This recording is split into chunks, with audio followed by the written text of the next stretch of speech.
Je vais me permettre de te présenter un peu, du moins ce que je sais de toi. Donc Stéphane, moi je t'ai rencontré en décembre dernier et voilà, j'avais déjà des bons retours de ton travail par des amis. Mais c'est vrai que dès qu'on s'est rencontrés, moi j'avais des petits soucis d'adducteur quand on s'est vu et tu as vu direct des petits déséquilibres au niveau du bassin et on a vu en fait que, bah, entre guillemets, tu sais de quoi tu parles, quoi. Donc ça c'est top. Je vais te laisser te présenter plus en détail peut-être sur tes diplômes, tes pratiques, etc. Et voilà, histoire que les gens qui sont dans le live puissent te découvrir aussi. Yes, yes.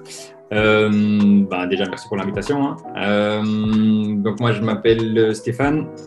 Je suis kinésithérapeute et thérapeute manuel depuis 10 ans maintenant. Et donc, plus spécialisé dans tout ce qui est troubles orthotraumato, donc les lésions, les déchirures, les fractures, les atteintes suite à des sports, une pratique sportive en tout cas. Mais je suis également danseur, enfin dans le milieu de la danse depuis plus de 20 ans maintenant aussi. J'ai commencé par le b-boying et puis après j'ai testé différentes autres disciplines, mais ça reste ma discipline de prédilection, sachant que moi je viens du milieu de la gymnastique d'abord, et puis j'ai migré Ok. vers le côté break, qui était un peu moins strict que le côté gym.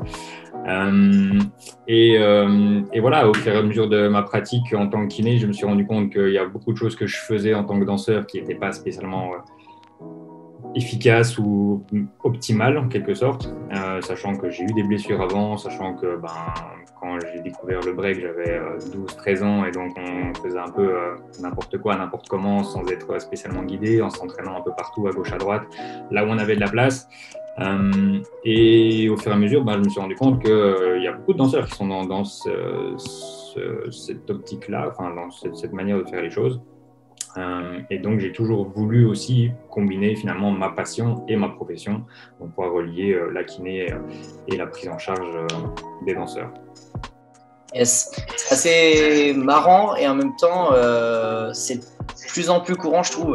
Je prends l'exemple, hein, moi, dans mon cercle proche de danseurs, donc break, j'ai 3 personnes qui sont en études de kiné.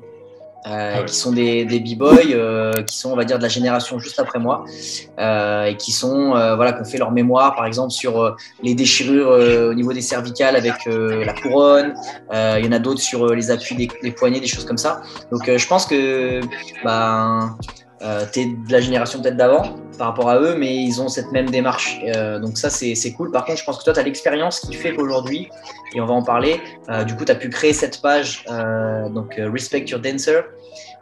Donc, tu n'es pas tout seul. Moi, je sais qu'il y a Justine avec toi, mais c'est peut-être pas la seule, hein.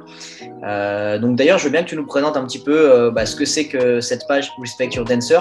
Parce que pour moi, comme on en a discuté, tu mérites, et vous méritez plus de followers en tout cas, parce que vous donnez des astuces simples, fonctionnelles, qui ont de vrais bénéfices en fait.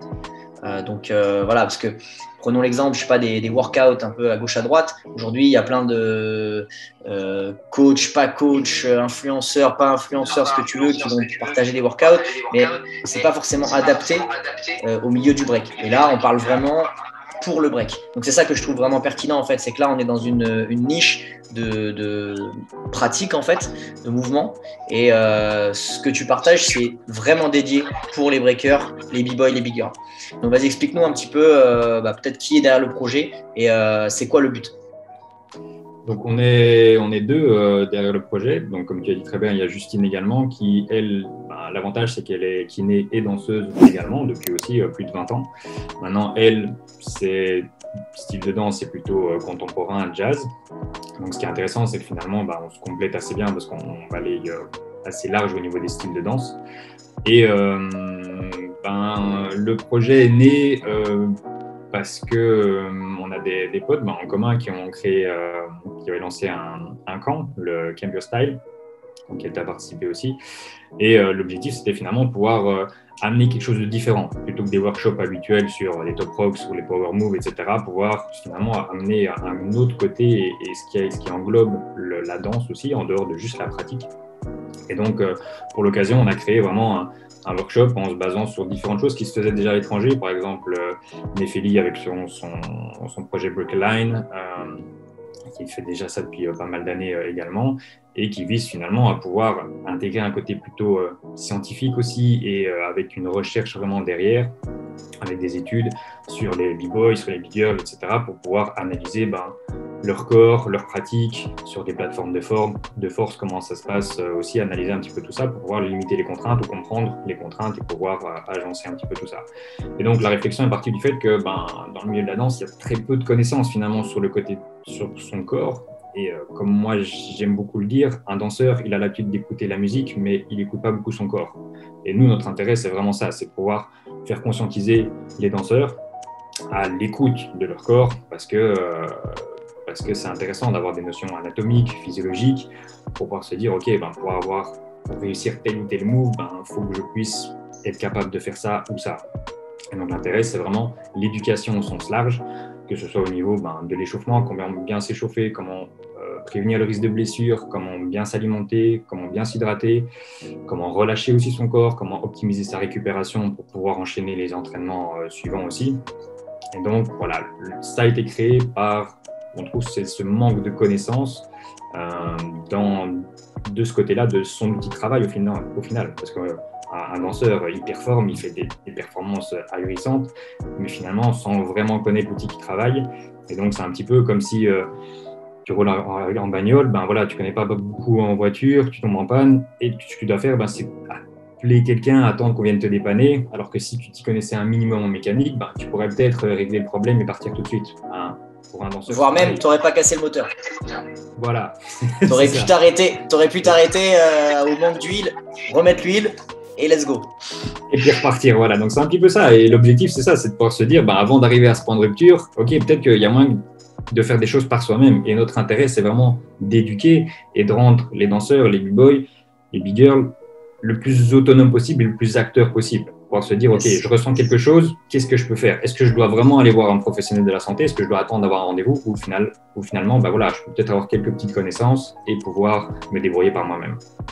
Ok, je te rejoins à 100%. Je sais aussi sur la page, tu n'en as pas spécialement parlé, mais voilà, tu partages des exercices de mobilité, des exercices simples pour des fois déverrouiller des positions, travailler l'amplitude, etc. Vous partagez aussi des petites idées collations saines, gourmandes, parce que la nutrition, c'est aussi un point très important. Alors voilà, là, tu appuies sur le côté kiné parce que c'est ta spécialité, mais effectivement, il y a aussi, je pense, tout un travail à faire sur la nutrition, l'hydratation et j'en passe, travail mental, etc.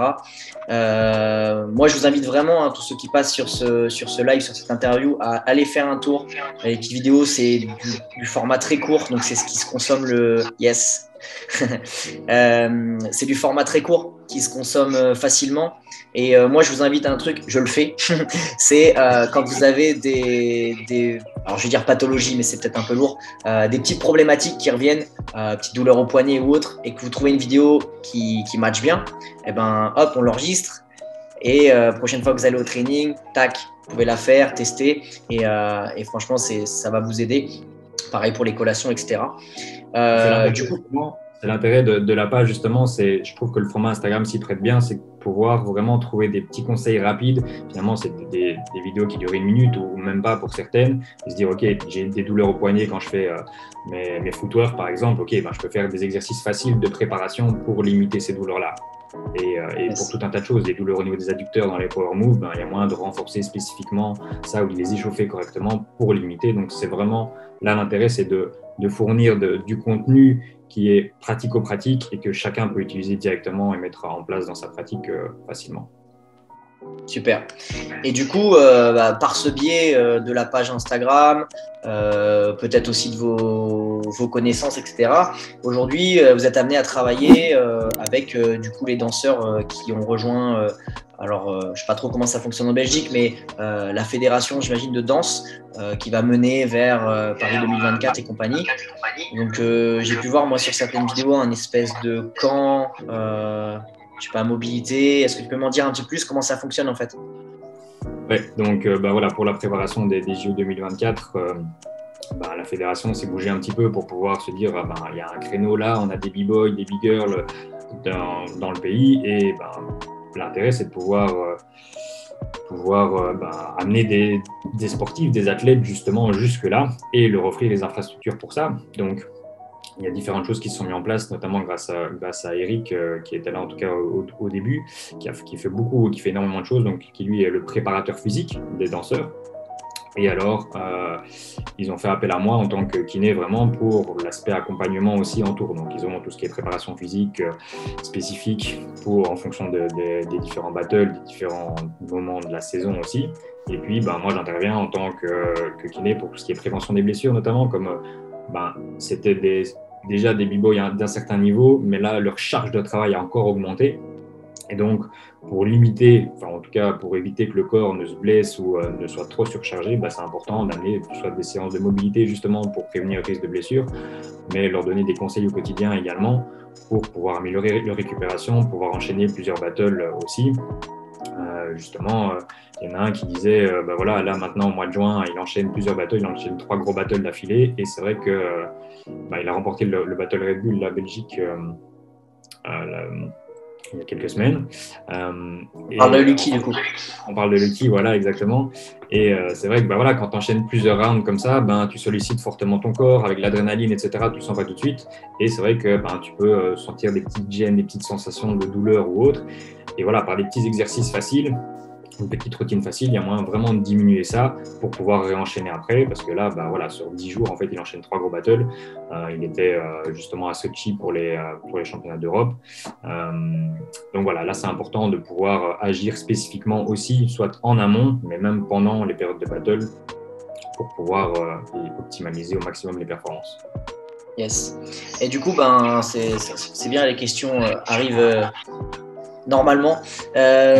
Du coup, par rapport au nom de la page, par rapport à tout ce que tu viens d'expliquer, pourquoi aujourd'hui pour toi c'est important de se considérer, de se respecter justement en tant que danseur? Pourquoi on ne peut pas juste, en tout cas si on veut performer, on est bien d'accord, c'est pourquoi aujourd'hui je ne peux pas juste aller m'entraîner, faire du break pour être bon en break, rentrer chez moi, faire du break, etc., etc. Pourquoi je dois forcément en fait me respecter? Ça veut dire peut-être m'accorder du temps de repos, peut-être ajouter, on parlait de mobilité, peut-être du stretching, peut-être de la souplesse.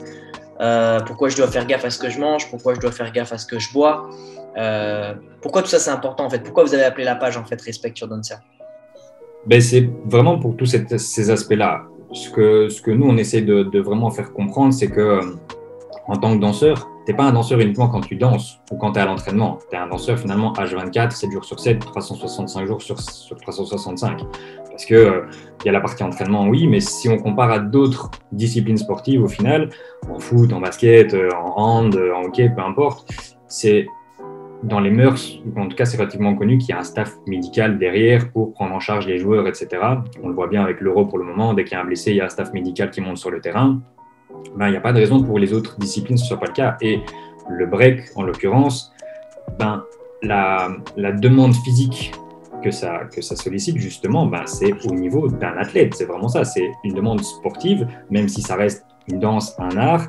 Finalement, la charge de travail que ça demande au niveau du corps est suffisamment intense, suffisamment élevée pour être du même niveau qu'un gymnaste, par exemple, ou n'importe quel athlète. Et donc l'intérêt, c'est vraiment ça, c'est vraiment faire prendre conscience de se respecter en tant que danseur, et que en fonction de l'entraînement que tu fais, si tu n'as pas une bonne alimentation avant, tu ne vas pas pouvoir tenir ton entraînement, ou à un moment donné tu vas avoir un coup de mou, tu ne vas plus pouvoir continuer. Même chose quand tu es en période de battle, si tu enchaînes plusieurs rounds d'affilée, à un moment donné ton corps il va te dire stop, il va te dire merde parce qu'il n'a plus suffisamment de jus. Donc rajouter des petites collations bien placées au bon timing, ça va t'aider à continuer. Même chose pour l'hydratation. Si tu fais 1 heure ou 2 heures d'entraînement, tu n'as besoin que d'eau, c'est suffisant. Si ça va au-delà, il va falloir avoir un apport supplémentaire en glucides, notamment en sels minéraux, pour pouvoir continuer à fournir le corps en énergie. Et puis, c'est intéressant aussi de combiner avec des séances de renfort pour bien préparer le corps aussi, et pas juste, allez, aujourd'hui j'ai décidé de faire des Thomas ou j'ai décidé de faire des power, ok, je me lance, sans préparation avant, ouais, ça va aller 1 fois, 2 fois, 3 fois, après tu vas te péter les adducteurs, et puis pendant 6 mois, tu vas plus pouvoir t'entraîner. Donc, l'intérêt, c'est vraiment de se dire, ok, je vais y aller consciencieusement et progressivement, parce qu'on a tendance à se dire, ah ben voilà, moi ce que je veux faire, c'est faire des head spins, c'est commencer à faire des accros, etc. Mais pour pouvoir y arriver, il y a un chemin avant, et c'est ça qu'il faut essayer de respecter, justement. Yes, ok, au top. Et ça me fait vraiment plaisir d'entendre ça. Merci. Par rapport à l'hydratation, parce que j'ai fait des vidéos récemment sur l'hydratation sur ma chaîne YouTube, et c'est exactement, on est alignés. Que voilà, nous on a des entraînements, moi je dis toujours en fait dans les disciplines urbaines, c'est que on a des entraînements fun, c'est-à-dire qu'on va à la salle, on va s'entraîner, on est avec les potes, on discute, tu vas t'entraîner, on discute, on va s'entraîner, peut-être on va faire une pause même pour parler, je sais pas, du prochain battle, de est-ce que tu as regardé, tiens, les championnats d'Europe, tu as vu le passage de un tel, machin truc, hop, attends, je fais mon passage, tac, tac, il s'entraîne, machin, et du coup l'entraînement il va durer. Et des fois, il va durer 3 heures, il va durer 4 heures. Et moi, j'ai du mal à le comprendre aussi quand on me l'a expliqué, parce que pour moi, l'eau, c'était suffisant. Voilà, water, c'est cool. Ouais, mais en fait, cette eau-là que tu bois, Chin, cette eau-là que tu bois pendant ton effort, bah, sur un effort d'une heure, 1h30, ça va, c'est ok, c'est suffisant pour recharger, etc. Mais on est bien d'accord qu'à un moment, avec l'effort que demande le break aujourd'hui, surtout du break de haut niveau, l'eau simple, surtout quand tu t'entraînes 3, 4 fois, 5 fois la semaine, c'est mort, c'est pas suffisant. Et tu vas à un moment te déminéraliser, et puis bah, c'est là où ça pète, c'est là où voilà, le corps il va retranscrire en fonction de ce que tu travailles. Donc ça me fait vraiment plaisir d'entendre ça. J'en profite pour faire ma mini promo, mais du coup, vous avez 2 vidéos sur YouTube. Une vidéo sur l'hydratation normale, c'est-à-dire qu'est-ce que je bois tous les jours comme ça dans la vie, et sur l'hydratation sportive. Et je parle de l'hydratation sportive quand on s'entraîne de manière régulière. J'explique tout ça et ça rejoint ce que vient d'expliquer Stéphane. Du coup, pour toi, par rapport aux danseurs de break que tu as pu analyser, j'en fais partie du coup. c'est quoi en fait les plus grosses lacunes qui reviennent souvent quoi? Ben, je pense qu'on en revient à la même chose que tout à l'heure, c'est vraiment ce manque de connaissances par rapport à son corps. Et même au-delà de ça, tu parlais d'entraînement justement qui peut durer.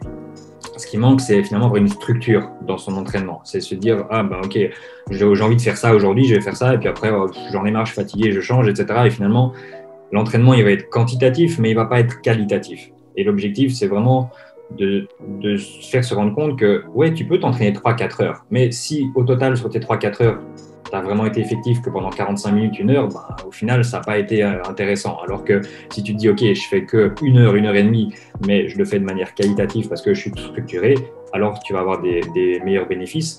Et il y a une chose importante, intéressante à ce niveau-là, où on fait parfois pas la différence entre l'exercice et les skills ou les compétences qu'on veut avoir. Donc, je prends un exemple concret. Si tu veux faire des power moves, par exemple, que tu as en tête, ouais, allez, je vais commencer à me lancer, je vais faire des flares, je vais faire des tomates, je vais faire des head spins aussi.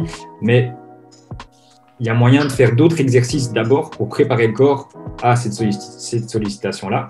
Et donc, les skills, les compétences, ben, c'est ce qui va être le plus difficile à faire, alors que tu peux faire des exercices plus simples d'abord qui vont scinder et préparer chaque partie du corps, la nuque, les bras, les poignets, etc., pour pouvoir y arriver.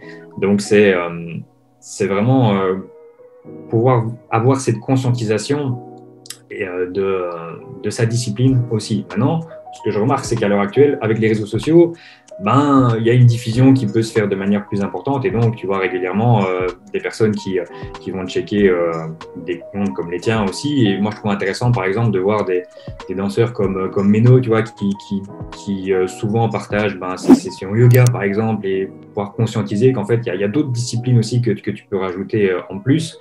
Et donc voilà, ça, je trouve intéressant d'amener ça, ce côté plus global aussi, et pas uniquement je veux faire du break, voilà, je fais que des footwork, je fais que des top rock. Non, il y a tout le reste. Yes, encore une fois, on est aligné. C'est la dernière vidéo que j'ai postée, c'était ça, c'est comment structurer en fait sur une semaine type. Voilà, tu as tes entraînements de break, cool. Mais à côté, en fonction, alors ça peut changer en fonction des moments, mais là, on parlait de yoga. Moi, je sais que là, sur cet été, par exemple, je vais partir sur beaucoup de sessions de stabilisation, souplesse, que je vais répartir dans ma semaine. Et il y aura mes entraînements, mais ça va être dissocié, justement, pour pouvoir… Parce qu'en fait, il faut les considérer. Un travail de souplesse, ça sollicite les muscles différemment, mais ça travaille aussi dans les fibres. Donc, tu peux pas… faire du break, tiens, je vais faire une pause d'une heure, ce soir, je vais faire une grosse session de souplesse, c'est mort en fait. Après, il y a, je pense, beaucoup comme on dit, de méconnaissance ou de quiproquo entre souplesse, stretching, mobilité, amplitude, tout ça. Voilà, et encore, hein, je dis ça, mais je suis pas le plus calé du monde. J'ai un regard là-dessus parce que je m'y intéresse, d'où l'intérêt de cette interview aussi. Mais voilà, tout ça, en fait, c'est presque nouveau dans le break, on va dire. Et du coup, c'est tout l'avantage de ça. Tout à fait. Et maintenant, le fait que toi, déjà, tu prennes conscience qu'il y a une différence entre tous, c'est déjà une bonne chose. Pas se dire, OK, souplesse, mobilité, c'est la même chose. Donc ça, il y a déjà un premier pas aussi.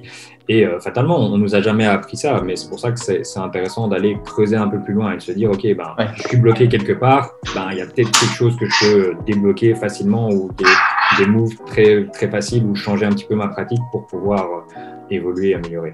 Simplement, en améliorant sa mobilité, sa souplesse. Quoi. Ok, super.